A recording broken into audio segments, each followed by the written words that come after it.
شعبان کا مہینہ اب ختم ہونے کے قریب ہے اور رمضان المبارک کی آمد ہے۔ اس رمضان کے آنے سے پہلے ہمیں یہ حکم ہے کہ اس کا شوق و ذوق سے استقبال کریں۔ یہ مہینہ جو اللہ تبارک و تعالی نے اپنے فضل و کرم سے رحمتوں اور برکتوں کا مہینہ رکھا ہے، یہ انسان کی اپنی اصلاح کا ایک بہترین کورس ہے، تربیتی کورس ہے جو اللہ تعالیٰ نے ہر سال اس مہینے میں مقرر فرمایا۔ بات صرف اتنی نہیں ہے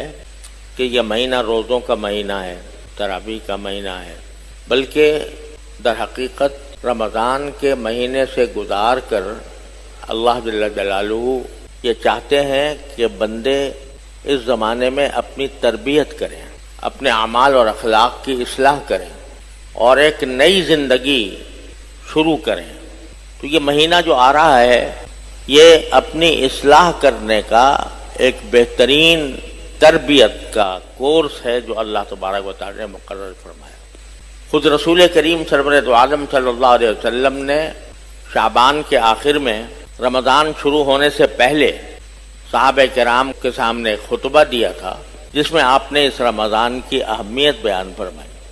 اور اس مہینے کی خصوصیات بیان فرمائی، تاکہ صحابہ کرام پہلے سے اپنے آپ کو تیار کریں کہ اس رمضان کے مہینے میں وہ زیادہ سے زیادہ اپنی اصلاح کی فکر کریں۔ لہذا رمضان المبارک کا استقبال ایک تو طریقہ اس کا رسمی نوعیت کی ہے کہ بہت سے ملکوں میں اور ہمارے ہاں بھی کچھ جلسے منعقد کیے جاتے ہیں استقبال رمضان کے نام سے، وہ تو ایک رسمی کارروائی ہے، اس کا اتنا زیادہ فائدہ نہیں، لیکن رمضان کا استقبال اور رمضان کی تیاری یہ ہر مسلمان کو چاہیے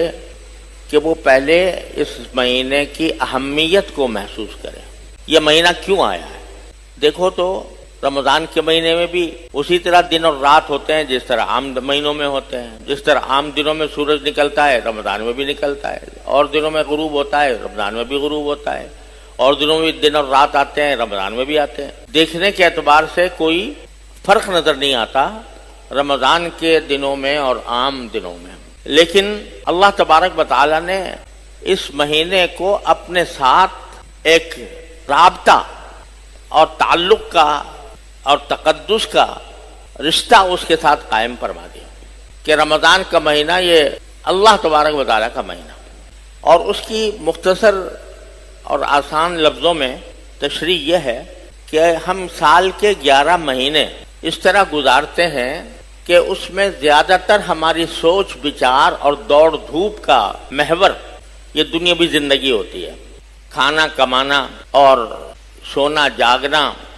اسی میں ہمارے زیادہ تر اوقات صرف ہوتے ہیں۔ ٹھیک ہے، اس میں اللہ تعالیٰ جن کو توفیق دیتا ہے تو 5 وقت کی نمازیں بھی پڑھ لیتے ہیں۔ اللہ تبارک و تعالیٰ کے فضل و کرم سے ہمیں اپنی زندگی میں ایک اور رمضان نصیب ہو رہا ہے۔ اللہ جل جلالہ نے اپنے بندوں پر کرم فرمانے کے مختلف عنوانات رکھے ہیں، اور یہ رمضان المبارک بھی اللہ جل جلالہ کے کرم کا ایک عظیم عنوان ہے، اور اس رمضان کا اپنی زندگی میں حاصل ہو جانا یہ بھی اللہ تبارک و تعالیٰ کی ایک ایسی نوازش ہے کہ اس پر اس کا جتنا شکر ادا کیا جائے کم ہے۔ پچھلے سال رمضان میں کتنے ہمارے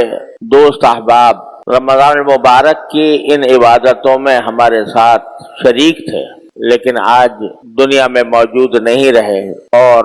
رمضان المبارک کی ساعتوں سے فیضیاب ہونے کا موقع ان کے لیے ختم ہو گیا۔ لہذا جب رمضان المبارک ہم پر سایہ فگن ہو تو سب سے پہلی چیز اور سب سے پہلا کام جو ہم پر واجب ہوتا ہے وہ اللہ جل جلالہ کا شکر ہے۔ یہ اللہ آپ کا فضل و کرم ہے، آپ کا شکر ہے کہ آپ نے یہ مبارک مہینہ ہمیں اپنی زندگی میں عطا فرما دیا اور اس بات کا موقع فراہم فرمایا کہ اس مہینے کے اندر ہم اپنے گناہوں کی بخشش کا سامان کر لیں، اور جس مقصد کے لیے اللہ جل جلالہ نے یہ مہینہ مقرر فرمایا اور جن کاموں کی اس میں ہم کو ہدایت عطا فرمائی، اللہ تبارک و تعالیٰ نے کے فضل و کرم سے وہ ہماری زندگی کا ایک اہم سرمایہ ہے۔ اللہ تعالیٰ اس سے ہمیں صحیح فائدہ اٹھانے کی توفیق عطا فرمائے۔ اصل میں دیکھا جائے تو صبح سے لے کر شام تک کے جتنے اوقات ہوتے ہیں وہ سارے سال میں ہر روز ایک جیسے ہیں۔ سورج نکلتا ہے، بڑھتا ہے،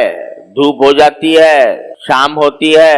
سورج غروب ہو جاتا ہے، رات آ جاتی ہے۔ یہ سلسلہ 12 مہینے جاری رہتا ہے، اور دن کے اعتبار سے اگر دیکھا جائے تو رمضان کا دن اور شعبان کا دن اپنی ظاہری حالت کے اعتبار سے یکساں ہیں۔ وہی سورج نکل رہا ہے، وہی غروب ہو رہا ہے، وہی دھوپ آ رہی ہے، وہی رات آ رہی ہے، یہ سارے ظاہری حالات کے اعتبار سے سب برابر نظر آتے ہیں۔ لیکن اللہ جل جلالہ بعض مرتبہ اپنے غافل بندوں کو اپنی طرف متوجہ فرمانے کے لیے اور رجوع اللہ کا ایک موقع فراہم کرنے کے لیے کسی خاص دن کو، کسی خاص مہینے کو، کسی خاص عشرے کو اپنی طرف منسوب فرما لیتے ہیں، نسبت عطا فرما دیتے ہیں کہ یہ میرا مہینہ ہے، یہ میرا دن ہے، یہ میری رحمتوں کا دن ہے، یہ میری برکتوں کا دن ہے، یہ میری برکتوں کا عشرہ ہے، یہ میری برکتوں کا مہینہ ہے۔ تو اس نسبت کی وجہ سے اس جگہ میں یا اس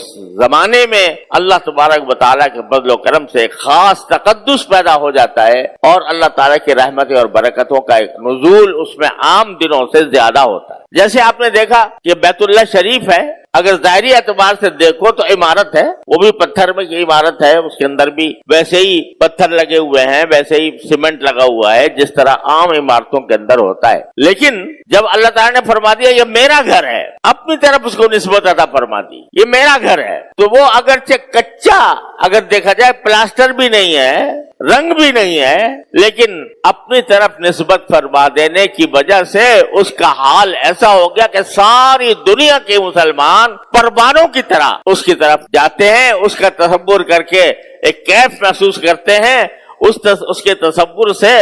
دل میں ایک تقدس کی پھواریں پڑنے لگتی ہیں۔ اسی طرح یہ رمضان ہے، مہینہ تو عام جیسا ہے، صبح شام ویسے ہی جیسے گزر رہے ہوں گے، لیکن اللہ جل جلالہ نے یہ فرما دیا کہ یہ میرا مہینہ ہے، اپنی طرف نسبت فرما دی، تو اس کے تقدس میں، اس کی برکتوں میں، اس کے لطف میں، اس کے کیف میں کہیں سے کہیں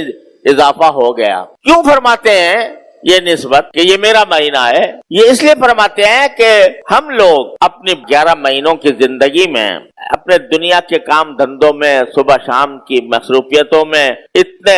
محو رہتے ہیں کہ براہ راست اللہ تبارک و تعالیٰ کے ساتھ تعلق کرنے کے جو کام ہیں وہ پیچھے رہ جاتے ہیں۔ تجارت ہو رہی ہے، اس میں لگے ہوئے ہیں، ملازمت ہو رہی ہے، اس میں لگے ہوئے ہیں، اور دنیا کے دوسرے کام دھندوں میں، روزی کمانے میں، بیوی بچوں کے ساتھ اٹھنے بیٹھنے میں، اگرچہ یہ سارے کام جائز بھی ہیں اور اگر حسن نیت کے ساتھ کیے جائیں تو عبادت بھی ہے، اور اللہ تبارک و تعالیٰ اپنے فضل و کرم سے ان پر بھی ثواب عطا فرماتے ہیں، لیکن ایک ہوتا ہے براہ راست اللہ جل جلالہ کے ساتھ تعلق قائم کرنا، اللہ تعالیٰ سے لو لگانا، اللہ تبارک و تعالیٰ کی طرف رجوع کر کے اپنا ایک بندگی کا رشتہ اللہ تبارک و تعالیٰ کے ساتھ قائم کرنا کہ اللہ میں بندہ ہوں، آپ میرے پروردگار ہیں، اے اللہ میں بندہ ہوں، آپ اب میرے پروردگار ہیں، میں آپ کی عبادت کرتا ہوں، آپ کی بندگی کرتا ہوں، اپنا سر نیاز آپ کی بارگاہ میں جھکاتا ہوں، اپنی عاجزی کا اظہار کرتے ہوئے باری تعالیٰ کی بارگاہ میں حاضری۔ یہ ایک ایسی چیز ہے کہ جو انسان کو اپنے پروردگار